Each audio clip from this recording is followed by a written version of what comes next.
Selamat siang sobat-sobat RSUD, kembali lagi dengan saya moderatornya Dr. Anjela Raswati, dan di sebelah saya nih ada narasumber baru kita dari THT. Ada dokter siapa dok? Punten namanya dok? Hilman. Dokter Hilman, spesialis THT. Kali ini nih kita bakal bahas topik yang bakal banyak pertanyaan banget nih, kayak masalah di telinga kok yang diobatin malah hidungnya nih dok. Wah, menarik sih dok nih, apalagi pasti para ibu-ibu yang anaknya pilek-pilek, cuacanya kayak gini pasti akan banyak pertanyaan nih dok. Iya nih dok, udah detek lainnya udah jadi bentuk pertanyaan nih dok. Kenapa masalahnya telinga kok yang diobatin hidung sih dok? Bisa dokter jabarin nggak dok ini gimana dok? Iya,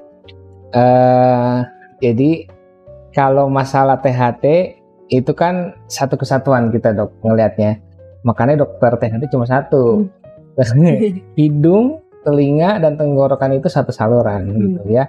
Cuma yang paling banyak di kita pasien tuh datang dengan keluhan telinga ya. Nah, tolong cek di telinganya ada apa dok gitu. Tetapi pas dicek ternyata nggak ada masalah. Nah, masalahnya itu ada di telinga bagian di genang telinga ya, di dalam genang telinga. Nah, itu berasal dari satu saluran dengan hidung. Nah, gitu dok. Jadi biasanya saluran hidung yang kena, tapi komplikasinya ke telinga. Oh gitu. Jadi sebenarnya itu permasalahan utamanya dari hidungnya itu ya dok ya. Jadi kayak kalau kita kenapa makanya kalau kita pilek-pilek nih kupingnya suka kerasa kayak ketutup, terus kayak bindeng. Bahkan ada beberapa orang sampai pendengarannya kayak berkurang ya dok ya. Gitu. Cuman nih dok, ketika misalnya pasien itu ketika jadi ada masalahnya hidung, berarti utamanya lebih baik ke THT ya dok ya? Betul. Jadi kalau ada keluhan di hidung, bukan berarti kita diamkan saja gitu. Memang hidung itu relatif gampang diobati ya. Betul. Orang bisa beli obat-obat pilek di warung. Iya betul dok, Panado. Kayak gitu dok, obat flu. Obat anti flu itu ya. Nah, kalau dia terus berlanjut dok, sampai dia mungkin berkali-kali dalam setahun, mungkin dalam sebulan bisa beberapa kali kena, nah itu akan terjadi komplikasi ke telinga yang kita sebut otitis media akut. Ya, jadi kalau otitis media akut ini kalau stadium awal ini ujung-ujungnya bisa seperti orang bilang keluar congean. Iya dok. Nah itu kalau tidak dirawat dok lebih lanjut. Makanya kalau pasien ini datang dengan ke kita telinganya ada masalah ya, tetapi di telinganya tidak ada cairan, tidak ada kotoran, ya kemungkinan besar adanya di masalah di dalamnya gitu. Nah di dalamnya itu berhubungan langsung dengan si hidung. Nah jadi hidungnya pasti lihat, oh ternyata ada masalah memang. Hidungnya ada masalahnya apa? Biasanya kalau pada anak itu ada namanya rinitis alergi ya. Kalau pada anak juga biasanya ada namanya hipertrofi adenoid. Hipertrofi adenoid itu seperti amandel, cuma membesar, tidak mengecil. Harusnya kan dia mengecil. Nah, terus kalau pada dewasa biasanya sinusitis dok. Jadi hati-hati orang yang menderita sinusitis dan rinitis, itu komplikasi bisa ke telinga. Betul. Nah, kapan sih dok kita harus aware nih ketika kita punya masalah hidung? Oh, kayaknya saya harus cek ke THT. Karena kan sebenarnya permasalahan hidung yang benar kata dokter gampang diobati ya dok ya. Bahkan orang juga nggak akan sampai ke dokter, bahkan dokter umum kalau dia nggak sampai mengganggu aktivitasnya sehari-hari dok gitu. Nah itu tadi. Jadi kalau kita ada yang merasa kok saya sering bersin ya, kok saya sering pilek gitu, setiap pagi saya sering bersin lebih dari 5 kali, kemudian hidung juga terasa mampet terus, bahkan hidung itu berbau gitu ya, berbau amis ataupun keluar selalu lendir yang warna hijau gitu. Nah itu hati-hati, itu mungkin awal mula dari penyakit telinga, otitis media akut tadi. Dan bahayanya otitis media akut kalau dibiarkan lama-lama bisa pecah genang telinganya. Nah kalau udah pecah genang telinga, nah baru kita pakai obat tetes. Tapi kalau masih stadium tadi dok, stadium awal, itu tidak perlu kita obat tetes. Tidak perlu juga kita korek-korek atau disedot. Kadang kan pasien itu sering penasaran, dok telinga saya kesumbat, barangkali ada kotoran yang nyumbat atau binatang yang masuk. Pas kita lihat tidak ada gitu. Yang bener dok gitu. Pas pakai endoskopi baru dia percaya kan gitu. Itu masalah di hidung. Nah itu tadi pertanyaannya, kenapa kok hidung diobati padahal telinga yang masalah gitu. Karena tadi yang satu saluran itu ya dok, dari hidung ke telinga itu memang satu saluran ya dok. Apalagi kalau misalnya anak-anak, kalau anak-anak kan memang diketahui memang dia jalurnya lebih lurus. Nah, itu namanya tuba oklusi. Tuba oklusi itu penyumbatan pada saluran tuba. Pada anak itu karena tubanya itu masih pendek dan lurus, jadi ketika ada infeksi di hidung atau inflamasi atau peradangan di hidung itu gampang sekali kena ke telinga. Makanya kasus anak kenapa telinganya sakit, kok yang diobati hidungnya itu banyak gitu kan anak. Tapi kan pasti para orang tua nih masih bertanya-tanya ya dok, butuh waktu berapa lama sih dok untuk permasalahan di hidung ini bisa jadi ada gejala di telinga gitu dok? Ya, kalau butuh waktunya memang cukup lama dok gitu. Jadi sebenarnya telinga itu merupakan organ yang protektif banget ya. Di luar itu dia dilapisi oleh genang telinga, ya, genang telinga. Yang di dalam itu dia dilindungi oleh saluran tuba tadi. Saluran tuba itu kan panjang ya, gitu. Jadi ketika dia sudah komplikasi berarti masalah di hidung dan tenggorokannya sudah kronis, sudah berlangsung lama, ya. Umpama ya rinitis alergi tadi lama berulang-ulang, sinusitis kronis yang hilang timbul keluhannya gitu. Berarti kalau misalnya untuk mencegah terjadinya otitis media akut bahkan yang sampai ditakutin genang telinganya pecah, kita memang harus atasi masalah di hidungnya dulu ya dok ya. Kontrol hidungnya. Kayak kan ada nih dok yang iya saya rinitis alergi, bahkan kayak saya sendiri juga dok nggak kontrol dok ke THT. Jadi kayak kalau ada keluhan aja nih dok kayak gitu. Iya.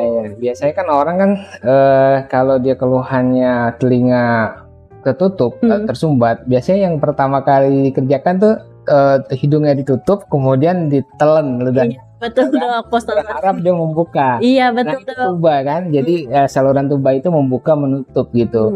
Ketika dia di tekanan tiba-tiba tinggi ya, berbeda tekanannya tiba-tiba, itu akan menutup dan terasa budek gitu. Nah, ketika dia menekan, akhirnya membuka kembali si tuba itu akhir plong. Tapi ada suatu saat dia nggak bisa balik lagi dok, karena si tubanya itu sudah mengalami peradangan, sudah mengalami infeksi, ya sudah bengkak istilahnya. Jadi ketika mau dibuka paksa tidak bisa gitu. Oh iya dok, mungkin kita langsung ini aja kali ya dok, ditarik kesimpulan. Jadi kenapa sih kalau misalnya masalah telinga yang diobatin itu hidung pertama? Karena kalau misalnya keluhannya masih kayak tersumbat, pendengarannya berkurang, tidak keluar cairan, memang mungkin sumber utamanya dari hidung tadi, karena yang dibilang sama dokter Hilman tadi bahwa kalau misalnya hidung sama telinga itu mereka satu saluran ya dok ya. Apalagi kalau anak-anak dia lebih lurus, makanya mungkin banget infeksinya di hidung bisa ke telinga dan berkaitan juga dengan tekanan dan semacamnya ya dok ya. Nih dok, saya lihat udah banyak antusias pertanyaan ya dok, mungkin karena musim hujan juga nih dok, pancaroba banyak yang batuk pilek dan bener juga dok komplikasi ke telinga. Kita langsung bacain aja ya dok ya pertanyaannya ya dok ya. Untuk pertanyaan peserta yang pertama, dokter izin bertanya, saya pernah sakit panas sampai seminggu lalu gejala seperti COVID-19 namun hidung saya mampet dan pada saat ini mengeluarkan ingus lendirnya hijau. Nah dan telinga saya agak kehilangan pendengarannya, apakah itu termasuk penyakit telinga dok? Ya. Jadi yang tadi kita sudah bahas ya. Jadi ini persis sekali dia masalahnya hidung mampet, kemudian telinganya hilang pendengaran ya. Betul. Mungkin bukan hilang total ya. Mulai samar-samar dok, ya orang naik pesawat dok. Tertutup lah ya. Iya, dok. Mungkin suaranya makin kecil gitu ya. Kalau kehilangan pendengaran total, nah itu beda lagi tuh, itu masalah di saraf. Nah ini masalah di telinga tengah. Jadi telinga tengah ini tadi yang kita udah bahas menghubungkan ke hidung ya. Jadi kalau hidungnya masih mengeluarkan lendir, kemudian apalagi warnanya hijau, berarti kan kemungkinan besar ada suatu infeksi. Betul, ya. Betul. Nah infeksi ini akhirnya menyebarlah ke telinga bagian tengah ya, di bagian belakang genang telinga. Nah di belakang genang telinga kalau dia mengalami inflamasi atau peradangan, otomatis telinganya itu terasa penuh. Betul. Dan otomatis ya pendengaran sedikit berkurang gitu. Apakah terus penyakit telinga? Iya, namanya tadi otitis media akut. Nah, tapi masih stadium awal. Tapi kalau sudah stadium lanjut, kayak sudah keluar cairan dari telinga, cairan yang sebut sehari-hari congea, nah itu sudah terlambat jadinya. gendang telinganya sudah terlanjur Sudah pecah. pecah, Dok. Dok, mungkin kita bisa bahas sedikit tentang si gendang telinga pecah ini ya, Dok. Kan pasti kan menjadi kekhawatiran orang, kok gendang telinga saya pecah.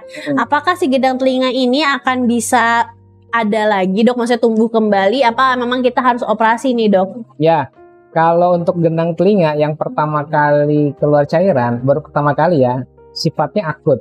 Jadi jatuhnya otitis media akut stadium perforasi atau stadium pecah. Nah itu masih bisa, Dok, masih bisa tumbuh kembali asal pertama tidak boleh kemasukan air. Artinya air apapun. Jadi ditutup ya, Dok ya, nanti kondisi telinga. Mandi usahakan ditutup ya, ditutup pakai earplug ya, atau pakai kapas yang besar ditutup ya. Terus yang kedua, dia usahakan kalau batuk pilek tidak boleh terlalu lama dong. Jadi jangan dibiarkan gitu. Dibiarkan batuk pilek. Jadi kalau sekali ada batuk pilek langsung diobati ya, Dok. Kalau tidak nanti ya akan keluar lagi infeksinya, malah gendang telinga yang bolong tadi tambah besar. Gitu. Oke deh. Mungkin ini pertanyaan dari saya karena tadi dokter bahas berapa lama sih, Dok? Kalau yang pertama kan kita berarti wait and see dan menjaga telinga, terus juga jangan ada batuk pilek lama. Nah, berapa lama sampai nih pasien harus dioperasi? Oh ya. Jadi kalau pemulihan gendang telinga yang sudah pecah itu butuh waktu 3 sampai 6 bulan ya. Lama juga ya, Dok ya. Iya, jadi yang saya bilang ke pasien bisa nutup untuk awal-awal, tetapi harus menjaga betul sampai 3 bulan ke depan gitu ya. Jadi nggak boleh batuk pilek yang lama, nggak boleh masuk air gitu. Nah terus kalau misalkan hidungnya bermasalah harus diobati juga, kayak sinusitisnya ya, kayak misalkan kita punya amandel juga nih.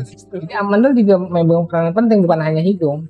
Itu tenggorokan yang sakit dengan diagnosa faringitis, dengan diagnosa tonsilitis, itu juga harus diobati. Banyak banget ya ternyata, karena mereka satu saluran jadi semua saling berkaitan ya. Kita lanjut ke THT cuma satu kan. Tapi salurannya kemana-mana ya, Dok ya. Nah, kita lanjut ke pertanyaan peserta YouTube nomor 2 ya. Dok, mau tanya, kenapa kalau sakit telinga terkadang yang sakit rahang bahkan sampai nggak bisa buka mulut? Kenapa tuh, Dok? Ya, kalau sakit, jadi di telinga itu bukan hanya rahang tapi sampai ke kepala ya. Nah itu namanya referred pain, jadi nyeri alih. Yang sakit telinganya juga otot di rahang itu mengalami inflamasi juga, jadi otomatis dia susah untuk membuka. Gitu. Ya jadi itu satu dan bukan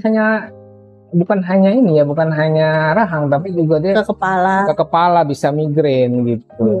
Jadi itu karena berkaitan sama sarafnya juga, nyerinya di sini dia akan menjalar gitu.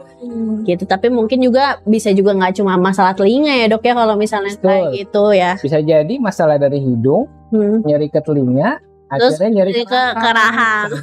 Kepala. Jadi intinya tetap satu saluran nih, Dok. Semua bisa kemana-mana ya, Dok. Oke, mungkin kita lanjut lagi, Dok. Ini karena banyak.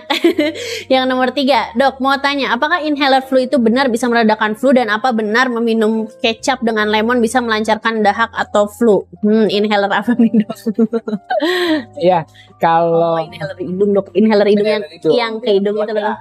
Pelega. Kalau untuk pelega mungkin ya. Tapi sekali lagi kalau obat flu itu yang pertama ada dekongestan ya, obat untuk supaya tidak tersumbat, biar plong ya, jadi tidak bindeng. Ya. Ada obat anti radang ya, supaya peradangannya itu mereda ya. Cuma kalau untuk inhaler, kalau saya sarankan itu bukan obat flu, ya itu hanya pelega saja sementara gitu ya. Bahkan kalau dia ada lendir hijau, ya kita tidak ada salahnya memakai antibiotik gitu, Dok, untuk hidungnya sendiri. Iya, takutnya memang udah ada infeksi yang sudah tidak bisa tertangani ya, Dok. Ya, jadi harus pakai antibiotik. Betul. Ya, Dok ya. Cuman untuk sobat-sobat RSUD jangan menggunakan obat-obat atau terutama antibiotik di luar pengawasan dokter tanpa peresepan ya, Dok ya, karena banyak banget nih yang beli di apotik, karena hati-hati resiko resistensi ya, Dok ya. Ya, betul. Kayak gitu. Jadi kalau misalnya ada keluhan, langsung aja ke dokter THT. Kalau ada masalah hidung, tenggorokan, telinga ke dokter THT. Ini kita mungkin pertanyaan terakhir ya dok ya. Halo dokter Hilman, saya Ika, pasiennya dokter X di suatu rumah sakit yang sakit telinga OMSK dan pernah operasi 2 kali. Nah saat ini saya sering vertigo kalau miring ke sebelah kiri. Apakah masih aman dok?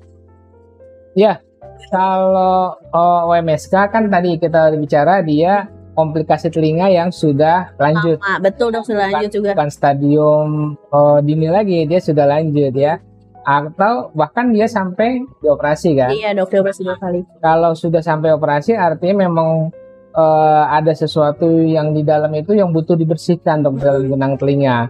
Dan setelah dibersihkan berharap tujuan operasi dari OMSK tersebut hilang infeksinya, tidak berulang, dan genang telinga yang bolong tertutup kembali. Ya.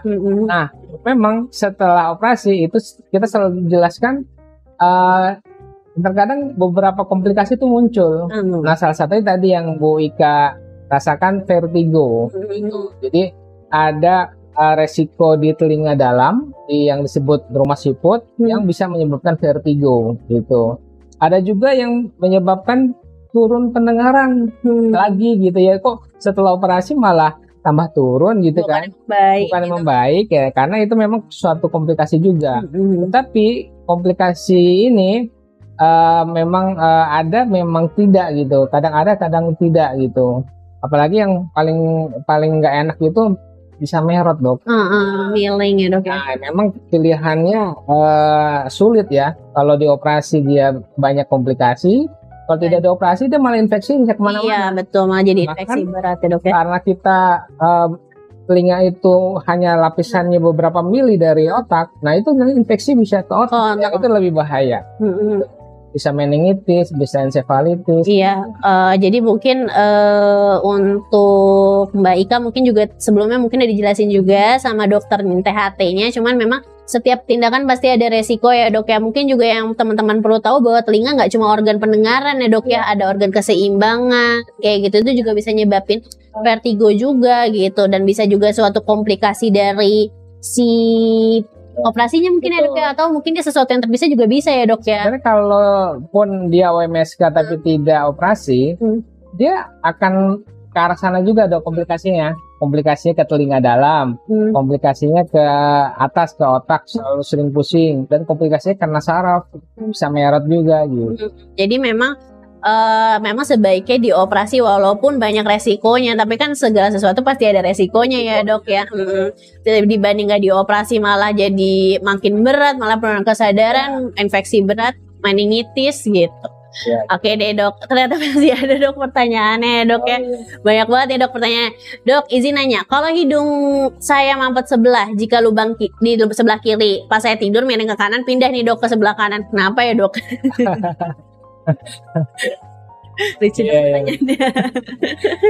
Betul, ini benar ada. Iya. Ini namanya rinitis vasomotor. Nah, rinitis vasomotor. Jadi rinitis vasomotor itu peradangan yang akibat gangguan keseimbangan pada saraf-saraf di hidung. Itu namanya saraf medianus, nervus medianus ya. Nah, kalau saraf tidak seimbang, dia memang gejala begitu, tersumbat kiri dan kanan. Nah, cuma kita melihat juga di sisi yang lain, ada nggak yang lainnya, kayak misalkan peradangannya atau infeksinya ada nggak gitu. Kalau saraf memang satu-satunya cara ya didinektomi, jadi dibuka itunya, sarafnya itu dipotong gitu. Itu kalau misalnya udah mengganggu pasiennya banget sudah mengganggu pasiennya sekali. Jadi mungkin kalau misalnya memang intinya teman-teman kalau misalnya ada gangguan THT bisa langsung ke dokter THT-nya, mungkin bisa juga langsung ke dokter Hilman. Mungkin ke dokter yang lain. Iya, karena kan memang sudah kapasitas dokter ya dok ya di bagian telinga, hidung dan tenggorokan. Mungkin saya langsung narik kesimpulannya aja ya dok ya. Yang tadi sebenarnya udah kelihatan juga di tagline-nya, memang kalau misalnya permasalahan telinga, kenapa hidungnya diobati dulu, karena sebenarnya mungkin utamanya memang dari hidung ya dok ya, yang tadi bisa disebabkan sama 3, rinitis, alergi, terus bisa disebabkan sama sinusitis ya dok ya, terus adenoid ya, hipertrofi adenoid.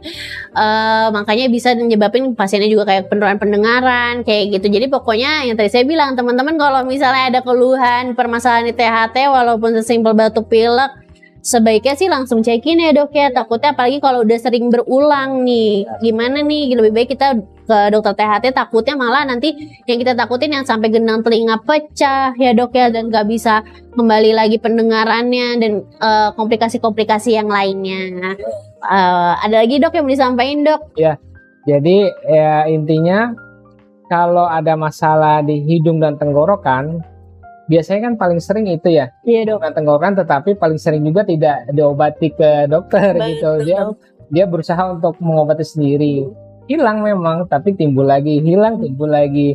Nah, kalau sudah lama hilang timbul, khawatirnya komplikasinya nanti ke telinga. Nah, kalau sudah ke telinga memang ya sudah agak sulit ya, karena memang sudah kronis dia gitu. Apalagi kalau genang telinganya sampai pecah ya dok ya, terjadi perforasi atau pecah genang telinga gitu. Nah, usahakan kalau ada batuk, ada pilek yang sering ya. Kalau batuk pilek sesekali sih nggak ada masalah dok. Kita normalnya itu di bawah 5 kali dalam setahun batuk pilek gitu. Dok, ya. Dalam setahun. Tapi kalau sudah lebih dari itu, mungkin saja ada amandel yang membesar, yang terjadi peradangan, atau hidung yang terjadi sinusitis atau rinitis gitu. Nah, cobalah periksakan dulu ya hidung dan tenggorokannya, jangan sampai komplikasinya ke telinga. Iya, jangan sampai datang udah congen ya dok ya. Apalagi itu udah terlambat deh dok ya. Oke deh, untuk teman-teman RSUD mungkin kita tutup aja sesi podcast kali ini. Jangan lupa diingat-ingat pokoknya kalau misalnya ada masalah telinga, jangan lupa untuk langsung berobat ke dokter. Kita juga ada dokter THT, dokter Hilman di sini. Jangan beli antibiotik di luar sembarangan. Jangan lupa juga untuk subscribe channel kita ya, RSUD Kota Bogor Daily. Mari, selamat sore.